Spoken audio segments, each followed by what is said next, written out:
mallattoo qiyaamaadha tatakkaa isin hin dhagahin tayoo dhageettanillee ajaa'iba isinitti taatu isinii hima obboleewwan kiyya. Viidiyoo kana yoo sheer walii goote bareedaadha. mallattoo qiyaamaa keessaa jedhe nabi Muhammad sallallahu alayhi wa sallam lan taquuma as-saa'a hatta tu'iina al-mar'atu zawjaha 'ala at-tijaara. gaafa dubartiin gadi baatee jaartiin jaarsa wajjin suuqa gurgurte mallattoo qiyaamaa tahuu beekaa jedhe nabi Muhammad. dubartiin jaarsa wajjin gadi baatee suuqa gurguruu bira tartee dhuunfaanuu ammootuu suuqa banatteetiin gurgurutti jirti.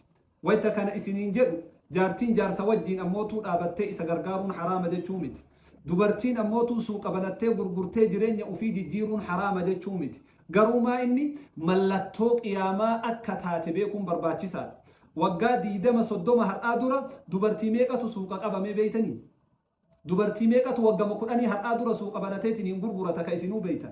suuqa ammootuu banattee gurguruu miti, mana nyaataatu osseentee dubartii waa nyaattu tasa balala agarta malee hin agartu. kuni mallattoo qiyaamaati. mallattoon qiyaamaa ta isin takkaa hin dhagahin hedduutu jira waan taateef rabbi osoo ammootuu nuti lubbuun jirru qiyaamaa nurratti hin dhaabin isiniin jedha.